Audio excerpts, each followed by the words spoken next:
Hello दोस्तों, आपके Organon के पेपर में एक क्वेश्चन पूछा जाता है, homeopathy treat the patient, PT for patient not disease. ठीक है, तब भी हम लोग पैथोलॉजी पढ़ते हैं क्यों? ऐसा क्वेश्चन पूछा जाता है, homeopathy treat the patient not disease but we read pathology why. ये 20 नंबर में या कभी कभी 10 नंबर में पूछा जाता है। ठीक है, तो आइए ज़रा इसको हम लोग संक्षेप में समझते हैं, शॉर्ट फॉर्म में, कि ऐसा क्यों है कि पेशेंट को होम्योपैथी पेशेंट को ट्रीट करती है, बीमारी को नहीं। और फिर दूसरे पार्ट में हम लोग देखेंगे कि क्यों जो है हम लोग पैथोलॉजी पढ़ते हैं, जबकि पैथोलॉजी की हमें ज़रूरत नहीं है, क्योंकि हमें डिजीज़ की ज़रूरत नहीं है, पेशेंट की ज़रूरत है। तो सारी बात इस वीडियो में क्लियर होगी। तो क्वेश्चन काफ़ी इंपॉर्टेंट है, अक्सर पूछा जाता है दोस्तों। तो आइए देखते हैं। पहला चीज़ तो आप समझिए कि होम्योपैथिक का जो ट्रीटमेंट होता है वो कैसे होता है। होम्योपैथी का जो ट्रीटमेंट होता है, जैसे कोई बंदा बीमार है, रेस्टोरेशन ऑफ सिक, इस सिक बंदे को हमको हेल्दी में कन्वर्ट करना है, हेल्थ में कन्वर्ट करना है। ठीक है, और उसको हमें ठीक करना है। जैसे एफोर्जम 1 में क्या लिखा हुआ है, अगर आपको एफोर्जम याद होगा तो क्या लिखा हुआ है, द फिजिशियंस, क्या लिखा हुआ, the physicians high and only mission is to restore the sick to health to cure as it is term. ठीक है, आपको ये एफोर्जम याद होगा। तो फिजिशियन का एक ही मिशन है, high and only mission is to restore the sick. Sick को रिस्टोर करिए टू हेल्थ में और क्योर करिए उसको। तो होम्योपैथी को क्या है कि मतलब जो बंदा सिक है, यानी कि बीमार है, अब चाहे जिस रूप में वो बीमार हो, उसको आपको रिस्टोर करके हेल्दी में कन्वर्ट करिए, पहले वाले स्टेज में ले जाइए। ठीक है, तो यानी कि होम्योपैथी जो है कैसे ट्रीट करती है लोगों को। ठीक है, यानी कि डिजीज एस्पेक्ट पे ट्रीट करती है कि एज ए होल एस्पेक्ट पे। तो जो होम्योपैथी है बेसिस है एक होलिस्टिक और इंडिविजुअल अप्रोच लेके चलती है। आप लोग लिखेंगे, मैं सारी चीज़ें नहीं लिखा हूँ, मैं चाह रहा हूँ कि बहुत शॉर्ट नोट आपको मिले। तो होम्योपैथी अगर हम लिखना भी चाहें, मैंने लिख दिया है कि homeopathy on the basis of holistic and individualistic approach of disease by the using of law of similia. यानी कि अपनी होम्योपैथी लॉ ऑफ सिमिलिया के बेसिस पे काम करती है। हमें एज ए पेशेंट को होल और उसकी इंडिविजुअलिस्टिक यानी कैरेक्टरिस्टिक्स, उसको क्या, उस बंदे में ऐसी क्या चीज़ है जो उसको अलग कर रहा है, उसके बेसिस पे हम लोग किसी एक बीमारी को ट्रीट करते हैं। यानी कि हमको कौन सी लॉ को फॉलो करना है, लॉ ऑफ सिमिलिया को फॉलो करते हुए हमें डिजीज को ठीक करना है। ऐसा ओल्ड ट्रीटमेंट की तरह नहीं है कि हमें जो है एंटीपैथी या एलोपैथी की तरह नहीं है, कि हमें अपोजिट नहीं, हमें सिमिलर काइंड ऑफ डिजीज को सिमिलर काइंड ऑफ प्रोड्यूस करने वाले सिम्टम के बेसिस पे ड्रग्स देना है, यानी कि मेडिसिन देना है, उसके बेसिस पे हमें ठीक करना है। तो वही मैंने लिखा है, homeopathy on the basis of holistic and individualistic approach of the disease by using law of similia. ठीक है, यानी कि हमें पूरा है जो होल, यानी कि ओवरऑल एक भाषा में कहें तो उसको टोटलिटी ऑफ सिम्टम के बेसिस पे हमें देखना है पेशेंट को। टोटलिटी ऑफ सिम्टम के बेसिस पे सिमिलर काइंड ऑफ मेडिसिन, जैसे कि सेम नहीं होना चाहिए लेकिन सिमिलिमम होना चाहिए, वैसी मेडिसिन को सेलेक्ट करके हमें उस बंदे को देना है और उस बंदे को रिस्टोर करना है सिक से हेल्थ में। ठीक है, तो हम लोग वही देखते हैं होम्योपैथी आखिर क्यों पेशेंट को ट्रीट करती है, डिजीज को नहीं ट्रीट करती है। क्योंकि हम जो है किसके बेसिस पे देख रहे हैं, होलिस्टिक हमारा जो है अप्रोच है, इंडिविजुअलिस्टिक अप्रोच है। 1 बाय 1 करके मैं इसको डिटेल करूँगा। हम टोटल देख रहे हैं इस बंदे को, जैसे कोई बंदा है, इस बंदे को कोई बीमारी हुई है, तो इस बंदे को जो भी बीमारी हुई है हम इस बीमारी के बेसिस पे नहीं देख रहे हैं, हम इस बंदे के इंडिविजुअलाइजेशन और पूरे इस बंदे के कैरेक्टरिस्टिक्स चीज़ों पे ध्यान दे रहे हैं। हम जनरल्स भी पूछेंगे, मेंटल्स भी पूछेंगे, सारी बेसिस पे हम लोग एक टोटलिटी बनाएंगे। टोटलिटी के बेसिस पे हम लोग वो सिमिलिमम खोजेंगे कि इसके मैच से कौन सी मेडिसिन निकल रही है, तब हम देंगे। तो हमें एक डिजीज़ से बहुत ज़्यादा मतलब नहीं है, हमें एक होलिस्टिक और इंडिविजुअलिस्टिक अप्रोच चाहिए और हमें सिमिलिमम लगा के तब मेडिसिन देना है। ऐसे हम लोग होम्योपैथी का हम लोग ट्रीटमेंट करते हैं। ठीक है, तो अगर हम देखें कि 1 बाय 1 करके ऐसे कौन से फिलोसफिकल कंसिडरेशन है जो हम लोग बेसिस करते हैं होम्योपैथी के लिए, तो उसमें जो है होलिस्टिक कंसेप्ट ऑफ डिजीज। यानी कि अगर आपको ये बीमारी पूछ रहा है, सबसे पहले हम डिजीज के बारे में लिखेंगे। और डिजीज का डिफिनीसन क्या है, डिजीज का डिफिनीसन क्या आप बना पाओगे, डिजीज मतलब disagreeable sensation and irregular functions. ठीक है, मतलब अगर हम यहाँ समझाने की कोशिश करें कि डिजीज होती क्यों है किसी बंदे में या उसका डिफिनीसन, अगर एक लाइन में ऑर्गेनॉन के हिसाब से बोला जाए तो डिरेंजमेंट ऑफ वाइटल फोर्स, आप लोग पूरा लिखिएगा, वाइटल फोर्स के डिरेंजमेंट से हमें जो इर्रेगुलर और डिसएग्रीएबल सेंसेशन महसूस होता है, यानी कि साइन एंड सिम्टम, ठीक है, मटेरियल बॉडी पे, एक पूरे बंदे पे वाइटल फोर्स के डिरेंज होने की वजह से उसके डिसहार्मोनी हो जाती है। आप लोग वाइटल फोर्स पढ़े होंगे, मैं पूरा यहाँ डिटेल नहीं करूँगा।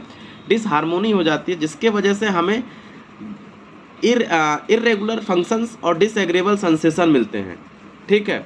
वो किस रूप में मिलते हैं? साइन एंड सिम्टम के बेसिस पे, उसी को हमने डिजीज बोल दिया। तो एग्जैक्ट कॉज डिजीज का क्या हुआ, क्यों आया? क्योंकि वाइटल फोर्स डिरेंज हुआ। वाइटल फोर्स क्यों डिरेंज हुआ वो तो हम लोग बाद में देखते हैं, मियाजम के वजह से, ठीक है, वो टॉपिक नहीं है। लेकिन वाइटल फोर्स डिरेंजमेंट हुआ जिसके वजह से बंदे में कुछ एहसास हुआ, कुछ साइन एंड सिम्टम आया, जिसको हम लोग डिजीज बोलते हैं। यानी कि डिजीज हम लोग मानते हैं कि डिजीज क्यों हुआ? वाइटल फोर्स के डिरेंजमेंट पे। यानी कि अगर हमें इस डिजीज को ट्रीट करना होगा, क्योर करना होगा, जैसे हमने लिखा है ना होलिस्टिक कंसेप्ट ऑफ क्योर, आप लोग इसको हेडिंग बना के डिजीज का डिफिनेशन, वाइटल फोर्स का डिफिनेशन, फिर वाइटल फोर्स का डिरेंजमेंट दिखाओगे, तब एक टॉपिक कंप्लीट होगा। जैसे हमने बताया ना ये सारी चीज़ें, उसके बाद से आखिर हम इस डिजीज हो गया तो उसको हम कैसे ठीक करेंगे? होलिस्टिक कंसेप्ट ऑफ क्योर यानी कि अरेंजमेंट ऑफ वाइटल फोर्स। तो अरेंजमेंट ऑफ वाइटल फोर्स यानी कि हमें इस बीमारी को क्योर करना है।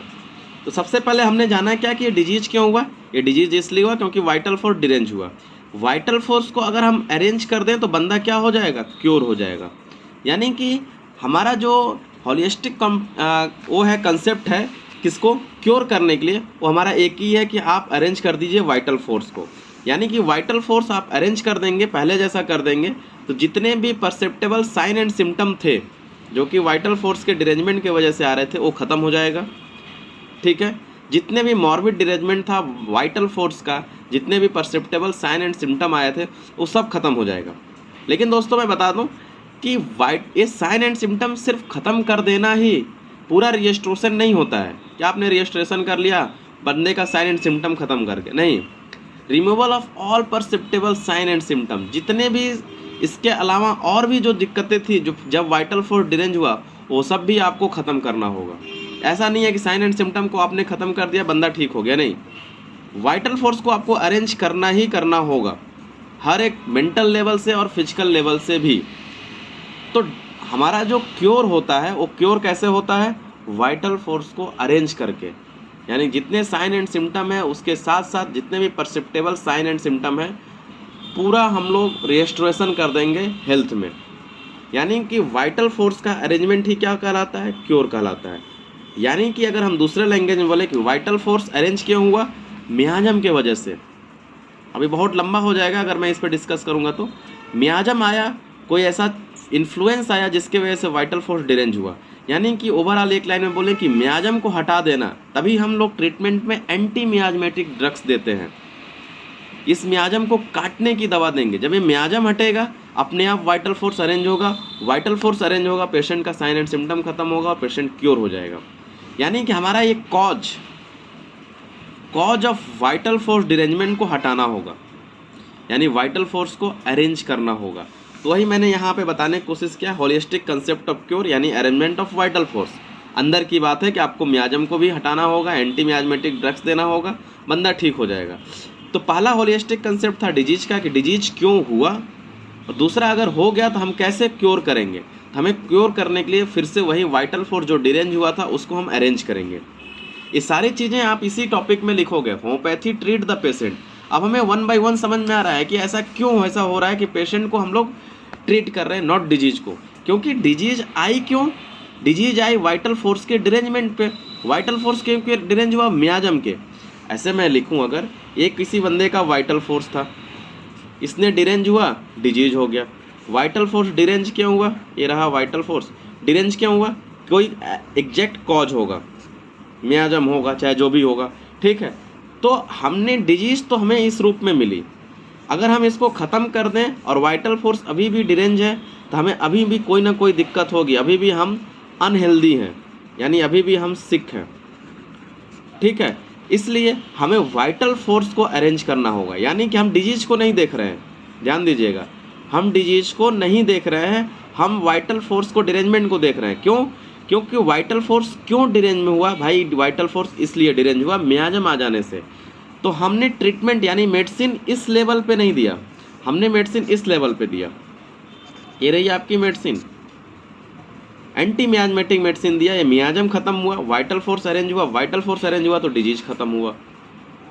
तो हम लोग एज ए होल देख रहे हैं पेशेंट को, एज ए होल।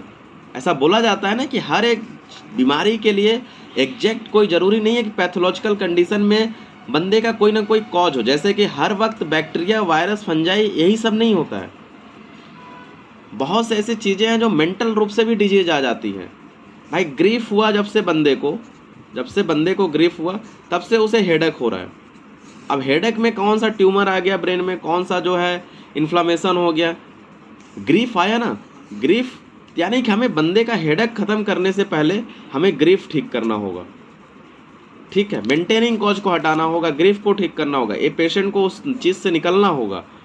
अगर ये बंदा उस चीज़ से निकल जाएगा तो हेडेक भी ठीक हो जाएगा। तो हम डिजीज एस्पेक्ट पे कम ध्यान दे के हम एज ए होल ध्यान दे रहे हैं। तो इसीलिए बोला गया है कि होम्योपैथी पेशेंट को ठीक कर रही है, नॉट डिजीज को। और एक लास्ट पॉइंट है इस पे क्या कि कंसेप्ट ऑफ इंडिविजुअलाइजेशन, ये बहुत ही लंबा कंसेप्ट है, अगर इस पे बात करें तो आधे घंटे इसी पे बात करना।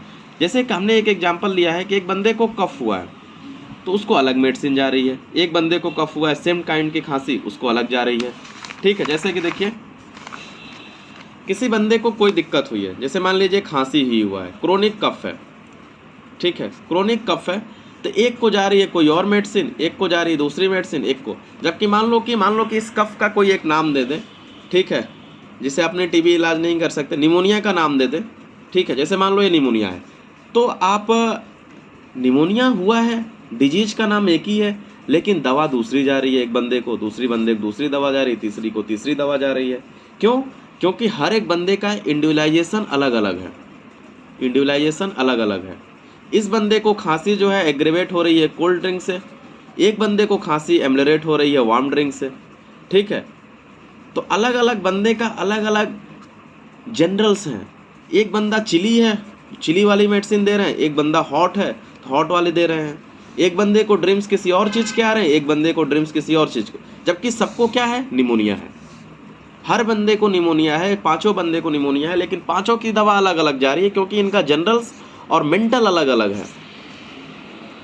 तो जनरल्स और मेंटल के बेसिस पे हम दवा प्रिस्क्राइब कर रहे हैं, इसलिए इंडिविजुअलाइजेशन अलग अलग बंदे का है, अलग अलग बंदे की पहचान है। किसी को खांसी हो रही है तब भी वो कोल्ड ड्रिंक पी रहा है, कोई दिक्कत नहीं हो रही है। एक वही बंदा है कोल्ड ड्रिंक पी रहा है, खांसी बढ़ जा रही है ना। तो अलग अलग बंदे के अलग अलग इंडिविजुअलाइजेशन है, लेकिन डायग्नोसिस के बेसिस पे क्या है? उसको निमोनिया है। तो ये इंडिविजुअलाइजेशन हुआ, हर बंदे का अपनी अपनी एक पहचान हुई कि ये हमारे लिए एक खास बात है। तो इसलिए हमें पेशेंट को क्योर करने के लिए सिर्फ डिजीज एस्पेक्ट को नहीं देखना है, हमें एज ए होल ठीक करना है, पेशेंट को एज ए होल ठीक करके दवा देनी है। यानी इसीलिए बोला गया है होम्योपैथी जो है पेशेंट को ठीक करती है, ना कि डिजीज को। अब बात आप लोगों को क्लियर हो गया होगा, क्योंकि पेशेंट के अंदर बीमारी क्यों आई? क्योंकि वाइटल फोर्स डिरेंज हुआ है। As a overall vital force को हम अरेंज करेंगे तभी डिजीज ठीक होगी, ठीक है।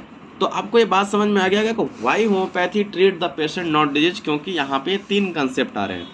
तीनों कंसेप्ट पे आप अगर समझेंगे कि भाई ये डिजीज आने के पीछे कारण कुछ और है, ठीक है, उसको अरेंज करेंगे और इंडिविजुअलाइजेशन के बेसिस पे। तो फिर क्वेश्चन पूछा जा रहा